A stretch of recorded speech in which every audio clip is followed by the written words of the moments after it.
Hello student, कैसे हो आप सब। मैं ऐसा करता हूँ आप सब बहुत अच्छे होंगे और मस्त होंगे। तो जैसा कि आप सबको पता है, हम लोग का एमसीक्यू सीरीज चल रहा था। इसी सीरीज के अंतर्गत आज का टॉपिक है मौर्य काल, जो कि एंशियंट हिस्ट्री का पार्ट है। तो आज हम लोग चर्चा करेंगे मौर्य काल के एमसीक्यूज, जो यूपीएससी और एमपीपीएससी या अदर एग्जाम के लिए इम्पोर्टेंट है। तो चलिए स्टार्ट करते हैं आज की एमसीक्यू।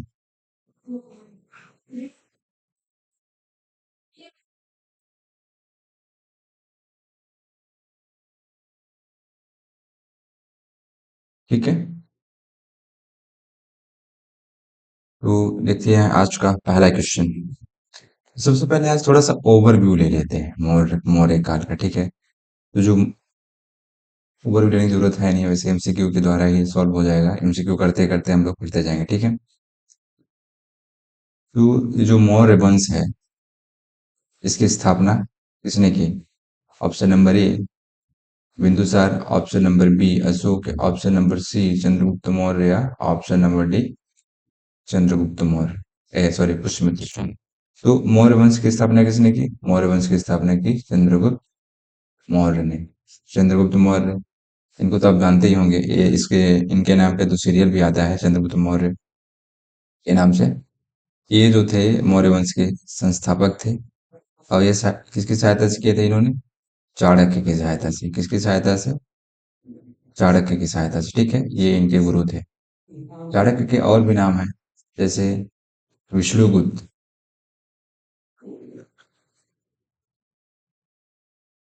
चाणक्य को विष्णुगुप्त भी बोलते हैं।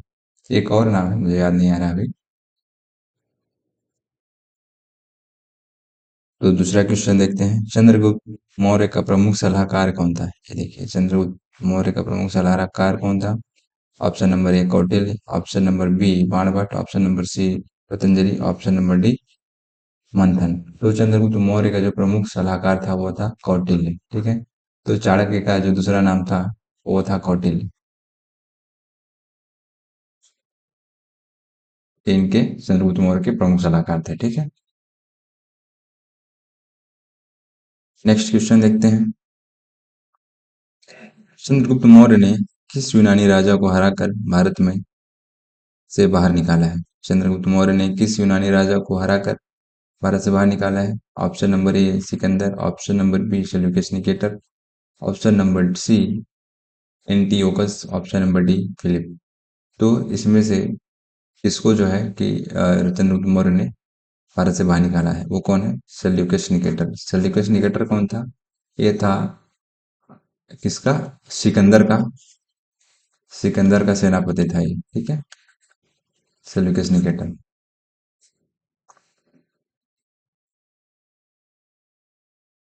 मौर्य साम्राज्य की राजधानी कहाँ थी? मौर्य साम्राज्य की राजधानी कहाँ थी? Option number A Varanasi, option number B Pataliputra, option number C Ujjain, या ऑप्शन नंबर डी तक्षशिला। तो मौर्य साम्राज्य की राजधानी कहाँ थी? पाटलिपुत्र में। कहाँ? पाटलिपुत्र। और पाटलिपुत्र कहाँ पड़ता है? ये वर्तमान बिहार में पड़ता है पाटलिपुत्र। ठीक है, नेक्स्ट क्वेश्चन। कौटिल्य द्वारा लिखित प्रसिद्ध ग्रंथ कौन सा है? कौटिल्य द्वारा लिखित प्रसिद्ध ग्रंथ कौन सा है? Option number A Arthashastra, option number B Manusmriti, option number C Mahabhashya, या ऑप्शन नंबर डी नीति शास्त्र। तो कौटिल्य द्वारा जो रचित थी वह थी अर्थशास्त्र। ठीक है, अर्थशास्त्र का इन्होंने रचना किया था। और ऐसे ही पूछ सकता है क्वेश्चन कि चाणक्य द्वारा लिखित या विष्णुगुप्त द्वारा लिखित। तो आप कंफ्यूज मत होइएगा, क्योंकि कौटिल्य का नाम ही हुआ है। ठीक है, फिर नेक्स्ट क्वेश्चन है। मौर्यकालीन प्रशासनिक व्यवस्था में कौन सा पद सबसे महत्वपूर्ण था? मौर्यकालीन प्रशासनिक व्यवस्था में कौन सा पद सबसे महत्वपूर्ण था? ऑप्शन नंबर ए अमात्य, ऑप्शन नंबर बी महामात्र, ऑप्शन नंबर सी धर्म महामात्र, ऑप्शन नंबर डी राजउक। ठीक है, तो जो अमात्य है वो सबसे महत्वपूर्ण था मौर्यकालीन प्रशासन व्यवस्था में। अमात्य जो कि राजा को सलाह देने का काम करता था। और ये जो राजुक है, ये आम जनता के बीच में होता था, जिससे वो आम जनता को रक्षा और उसको दंड देने का अधिकार था। नेक्स्ट क्वेश्चन, किस ग्रीक राजदूत ने मौर्य साम्राज्य का वर्णन किया है? किस ग्रीक राजदूत ने मौर्य साम्राज्य का वर्णन किया है? Option number A Megasthenes, option number B Ptolemy, option number C Strabo, या ऑप्शन नंबर डी प्लिनी। तो इसका सही आंसर होगा मेगास्थनीज।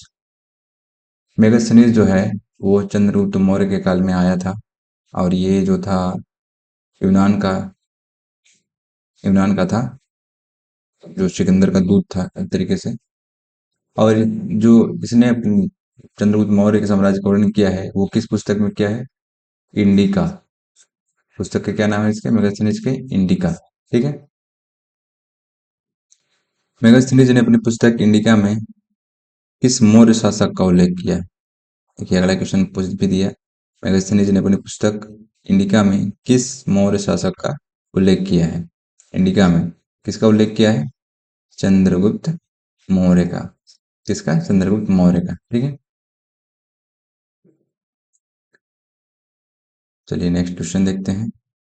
मौर्य शासक बिंदुसार को किस उपनाम से जाना जाता है? मौर्य शासक बिंदुसार को किस उपनाम से जाना जाता है? Option number A Simhavardhan, option number B Amitraghata, या ऑप्शन नंबर सी प्रियदर्शी, या ऑप्शन नंबर डी धर्माशोक। तो बिंदुसार को जो है वो अमित्रघात, बिंदुसार को किसके नाम जाना जाता है? अमित्रघात के नाम जाना जाता है। अब जो ये बिंदुसार था, ये क्या है कि ये जो राजाओं से था वो वैवाहिक संबंध बना के, मतलब मैत्रीपूर्ण संबंध एक तरीके से बना के रखता था। तो इसका उतना ज्यादा नाम नहीं आता है। यही है जो कि अशोक के पिता है। ठीक है। अब बिंदुसार इनका नाम किसी वजह से पड़ा था, क्योंकि इनके आंख में मतलब बिंदु टाइप का काला बिंदु था, इसकी वजह से इनका नाम बिंदुसार रख दिया गया था।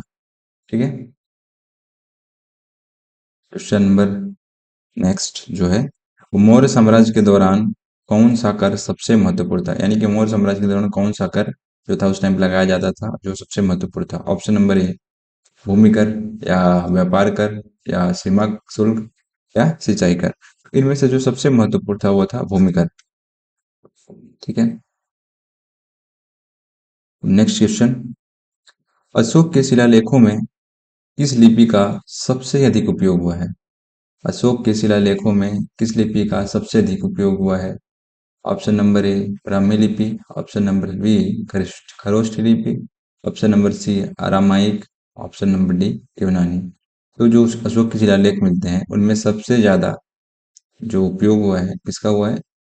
ब्राह्मी लिपि का हुआ है। ठीक है। और कुछ कुछ में खरोष्ठी और अरामाइक का भी हुआ है। ठीक है। नेक्स्ट क्वेश्चन, अशोक ने अपने धर्म प्रचार के लिए किन किन क्षेत्रों में मिशन भेजे? Option number A Sri Lanka, option number B दक्षिण भारत, ऑप्शन नंबर सी मध्य एशिया, या उपरोक्त सभी। तो अशोक ने क्या किया था? इन सभी जगहों पे धर्म प्रचार के लिए मिशन भेजे थे। तो इसका आंसर क्या हो जाएगा? उपरोक्त सभी। अशोक के अभिलेखों में किसका उल्लेख नहीं है? अशोक के अभिलेखों में किसका उल्लेख नहीं है? ऑप्शन नंबर ए बौद्ध धर्म, ऑप्शन नंबर बी अहिंसा, ऑप्शन नंबर सी हिंदू धर्म, ऑप्शन नंबर डी राजनीति। तो अशोक के अभिलेख में बौद्ध धर्म का तो उल्लेख होना ही है, क्योंकि उन्होंने बौद्ध धर्म अपना लिया था कलिंग युद्ध के पश्चात। और अहिंसा अहिंसा का भी वो समर्थक हो चुके थे, क्योंकि कलिंग युद्ध में जो नरसंहार हुआ था, जिसमें तकरीबन 1 लाख व्यक्तियों की मृत्यु हुई थी और 1.5 लाख के समथिंग घर से बेघर हो चुके थे। इसकी वजह से देख के अशोक जो थे वो काफी प्रभावित हुए, और उसके बाद से उन्होंने बौद्ध धर्म को अपना लिया और उस धर्म का प्रचार करने लगे। तो उनके शिलालेखों में जो है वो हिंदू धर्म का जो है वो उल्लेख नहीं मिलता है। ठीक है। नेक्स्ट क्वेश्चन है, मौर्य साम्राज्य का सबसे महत्वपूर्ण पत्थर का स्तंभ कहाँ पाया गया है? मौर्य साम्राज्य का सबसे महत्वपूर्ण पत्थर का स्तंभ कहाँ पाया गया है? Option number A option number A Sarnath, option number B Vaishali, option number C Lauriya Nandgarh या ऑप्शन नंबर डी दिल्ली। तो क्या होगा मौर्य साम्राज्य का महत्वपूर्ण पत्थर स्तंभ जो था वो कहाँ पे है? वो सारनाथ में है। कहाँ पे है? सारनाथ में है, ठीक है।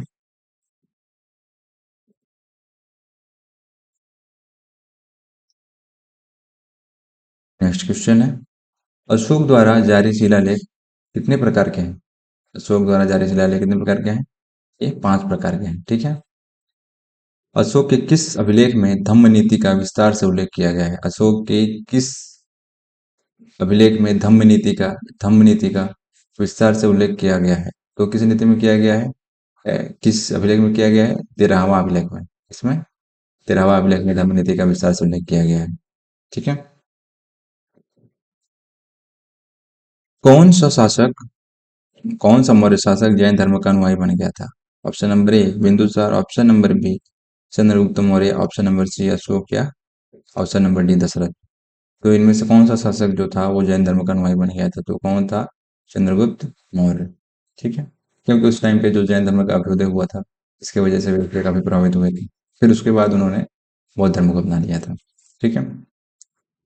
अशोक ने बौद्ध धर्म की शिक्षा के प्रचार के लिए किसे श्रीलंका भेजा? क्वेश्चन क्या कह रहा है, अशोक ने बौद्ध धर्म की शिक्षा के प्रचार के लिए किसे श्रीलंका भेजा? ऑप्शन नंबर ए महेंद्र और Sanghamitra, option number B Gupta और Vasubhadra, option number C Nagasena और Bhadrabahu, option number D Sugata और बैसाख। इनमें से कौन सा ऑप्शन सही है? ऑप्शन नंबर ए महेंद्र और संघमित्रा, जो अशोक के पुत्र और पुत्री थे, ठीक है।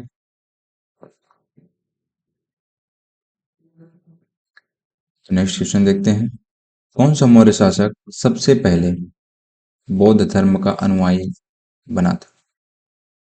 कौन सा मौर्य शासक सबसे पहले बौद्ध धर्म का अनुयायी बना था? Option number A Ashoka, option number B Chandragupta Maurya, option number C Bindusara या ऑप्शन नंबर डी दशरथ। इनमें से कौन सा जो है जो सबसे पहले बौद्ध धर्म का अनुयायी बना था?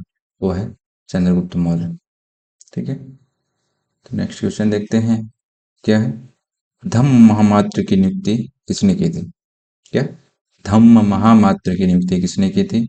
Option number A Bindusara, option number B Chandragupta Maurya, option number C Ashoka या option number D Dasharath.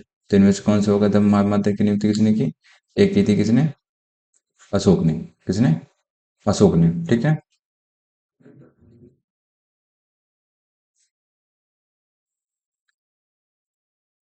Next question है, मौर्यकालीन शासन व्यवस्था किस प्रकार की थी? कालीन शासन व्यवस्था कैसी थी? एकात्मक थी। मौर्यकालीन शासन व्यवस्था कैसी थी? एकात्मक थी, ठीक है। अशोक के किस शिलालेख में कलिंग विजय का उल्लेख मिलता है? ऑप्शन नंबर ए 7वां उल्लेख या ऑप्शन नंबर बी 8वां उल्लेख, 8वां शिलालेख या 13वां शिलालेख या 14वां शिलालेख। तो इनमें से कलिंग विजय का जो उल्लेख मिलता है वो कहाँ मिलता है? 13वां शिलालेख में मिलता है। हाँ, 13वां शिलालेख।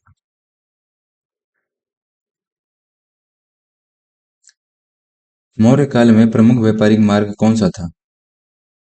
क्वेश्चन क्या कह रहा है, मौर्य काल में प्रमुख व्यापारिक मार्ग कौन सा था? Option A Uttarapatha, option B Dakshinapatha, silk route या उपरोक्त सभी। तो क्या होंगे इसके सही ऑप्शन? उपरोक्त सभी। अशोक के शिलालेखों की खोज सबसे पहले किसने की थी? अशोक के शिलालेखों की खोज सबसे पहले किसने की थी? जेम्स प्रिंसेप ने। किसने? जेम्स प्रिंसेप ने। मौर्य काल में कृषि व्यवस्था का प्रमुख आधार क्या था? मौर्य काल में कृषि व्यवस्था का प्रमुख आधार क्या था? ऑप्शन नंबर ए नहर, ऑप्शन नंबर बी कुएं या वर्षा आधारित कृषि या तालाब द्वारा। तो क्या प्रमुख आधार क्या था? नहर था, ठीक। मौर्यकालीन सिक्के किस धातु के बने होते थे? मौर्यकालीन सिक्के किस धातु के बने होते थे? ऑप्शन नंबर ए सोना, ऑप्शन नंबर बी तांबा या ऑप्शन नंबर सी चांदी या पंचमार्क चिन्हित मुद्रा। क्या आंसर होगा? पंचमार्क चिन्हित मुद्रा। नेक्स्ट क्वेश्चन, मौर्य काल में अवंती किस चीज के लिए प्रसिद्ध थी? मौर्य काल में अवंती किस चीज के लिए प्रसिद्ध थी? ऑप्शन नंबर ए वस्त्र उद्योग, ऑप्शन नंबर बी घोड़े, ऑप्शन नंबर सी युद्ध कला, या ऑप्शन नंबर डी जौहर। तो क्या था? अवंती किसके लिए प्रसिद्ध था? वस्त्र उद्योग के लिए। ठीक है। ये जो वर्तमान में अवंती कहाँ प्रसिद्ध है? ये मध्य प्रदेश में है। ठीक है। मौर्यकालीन सेना में प्रमुख घटक कौन कौन से थे? मौर्यकालीन सेना में प्रमुख घटक कौन कौन से थे? ऑप्शन नंबर ए पैदल सेना, ऑप्शन नंबर बी अश्वरोही सेना, ऑप्शन नंबर सी हाथी दल और रथ, उपरोक्त सभी। तो इनमें से क्या थे? उपरोक्त सभी थे। ऐसा माना जाता है कि उस टाइम पे जो चंद्रगुप्त मौर्य के शासनकाल के टाइम पे पैदल सेना जो थी वो 6 लाख पैदल सेना थी, और 30,000 अश्व 30,000 अश्वरोही, और हाथी दल भी लगभग 10,000 के समथिंग सेना थी।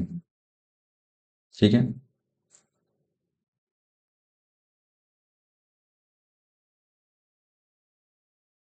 नेक्स्ट क्वेश्चन है, किस यूनानी लेखक ने मौर्यकालीन प्रशासन को संगठित बताया? किस यूनानी लेखक ने मौर्यकालीन प्रशासन को संगठित बताया है? Option number A Megasthenes, option number B Plutarch, option number C Justin, या डियोडोरस। तो कौन है ये? मेगास्थनीज है। ठीक है। मौर्य शासन का पतन किसके शासनकाल में हुआ? ये आज का लास्ट क्वेश्चन है।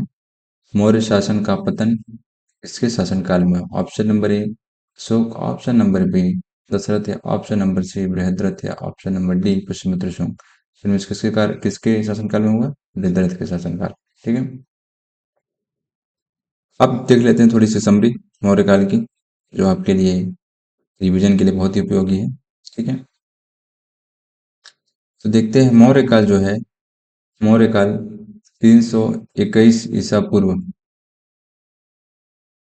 से 185 ईसा पूर्व के बीच का काल माना जाता है। ठीक है। तो मौर्य वंश की स्थापना जो है वो किसने की? चंद्रगुप्त मौर्य ने कब की थी? 321 ईसा पूर्व में। ठीक है। जो इनका प्रमुख सलाहकार था वो था चाणक्य, जो अर्थशास्त्र का लेखक था। यूनानी शासक सिल्यूकस निकेटर को हराकर, सॉरी, जो चंद्रगुप्त मौर्य थे उन्होंने सेल्यूकस को हराया था युद्ध में, जिसका वर्णन मेगास्थनीज की टीका में दिया गया है। और इसकी राजधानी क्या थी? मौर्य मौर्य वंश की राजधानी इसकी क्या थी? पाटलिपुत्र। तो प्रमुख शासकों के बारे में देख लेते हैं मौर्य वंश के। तो सबसे पहले जो शासक थे वो थे चंद्रगुप्त मौर्य, जिन्होंने मौर्य वंश की स्थापना की थी, जिनका शासनकाल 321 से 297 ईसा पूर्व के बीच रहा। नंद वंश को हराकर मौर्य राज साम्राज्य की स्थापना किया था इन्होंने। जो नंद वंश में उस टाइम पे राजा था वो था धनानंद। धनानंद। ठीक है। सेल्यूकस निकेटर से 305 ईसा पूर्व में युद्ध हुआ था, और जिसमें संधि के तहत उसे हार माननी पड़ी, और उन्होंने भेंट स्वरूप अ, कुछ और इनकी जो है कि इनकी पुत्री सेल्यूकस निकेटर की, उनके साथ चंद्रगुप्त मौर्य का विवाह भी होता है। ठीक है। अपने शासन के अंत में जैन धर्म अपनाया और श्रवणबेलगोला में समाधि ले ली। ये जो थे अपने अंत में जैन धर्म अपनाए और श्रवणबेलगोला कर्नाटक में इन्होंने अपनी समाधि ली। ठीक है। फिर नेक्स्ट शासक जो हैं बिंदुसार हैं, जिनका शासनकाल 297 से 273 ईसा पूर्व के बीच माना जाता है। इनको उपनाम जो है अमित्रघात भी बोला जाता है, जिसका अर्थ होता है शत्रु का संहारक। क्या? शत्रु का संहारक। यूनानी स्रोतों के अनुसार एटियोकस प्रथम ने कूटनीतिक संबंध, ये एटियोकस प्रथम से उसका कूटनीतिक संबंध था बिंदुसार का। अब एटियोकस कौन है? ये सेल्यूकस का पुत्र है। अजंता चित्रों के अनुसार वह अजातशत्रु कहलाते थे। इसके चित्रों के अनुसार ये पूछ सकता है आपको कि जो जो बिंदुसार हैं उनको किस शिलालेख या किन चित्रों में अजातशत्रु कहा गया है? तो कौन है? अजंता के चित्र में। ठीक है। जैन और आजीविक धर्म के प्रति इनका झुकाव था। तो नेक्स्ट जो राजा हैं, जो मौर्य काल के सबसे प्रख्यात राजा कहे जाते हैं, अशोक 273 ईसा पूर्व से 232 ईसा पूर्व के बीच में थे। ये प्रारंभिक जीवन में बहुत क्रूर शासक माने जाते थे। ऐसा माना जाता है कि ये अपने नब्बे नब्बे भाइयों को मारकर शासक बने थे। कलिंग युद्ध जो 261 ईसा पूर्व में घटित हुआ था, उसके बाद उन्होंने बौद्ध धर्म अपना लिया, क्योंकि उस टाइम पे जो था वो बहुत ज़्यादा नरसंहार हो चुका था, जिसको देखकर वे द्रवित हो चुके थे और उन्होंने युद्ध त्यागने का निर्णय बना लिया था। इसके अब जिसकी वजह से उन्होंने बौद्ध धर्म अपनाया। ठीक है। धम्म नीति चलाई और बौद्ध धर्म के प्रसार हेतु धम्म महापात्रों की नियुक्ति की।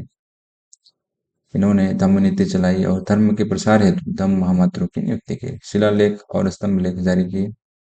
श्रीलंका में बौद्ध धर्म के प्रचार के लिए अपने पुत्र पुत्री महेंद्र और संघमित्रा को भेजा। तो उस टाइम पे कैसा शासन था, इसको देखते हैं। केंद्रीय प्रशासन जो था वो राजा सर्वोच्च शक्ति माना जाता था। उसके बाद अमात्य जो प्रधानमंत्री था, प्रशासनिक प्रमुख होता था। धर्म महामात्र जो सामाजिक और धार्मिक नीतियों को लागू करने के लिए प्रमुख होता था। ठीक है। तो प्रांतीय प्रशासन में क्या होता था कि साम्राज्य को जो है चार प्रमुख प्रांतों में विभाजित किया गया था। पहला पाटलिपुत्र, दूसरा तक्षशिला, तीसरा उज्जैन और सुवर्णगिरी दक्षिण में। ठीक है। प्रत्येक प्रांत का प्रमुख कुमार या राज्यपाल होता था। जो प्रत्येक प्रांत का जो प्रमुख होता था उसको कुमार या राज्यपाल कहा जाता था। ठीक है। स्थानीय प्रशासन ग्राम स्तर पर ग्रामीण या ग्राम सभा की देखरेख करता था। ग्रामीण शहरों में नगराध्यक्ष नगराध्यक्ष जो नगरीय सब प्रशासन का प्रमुख होता था।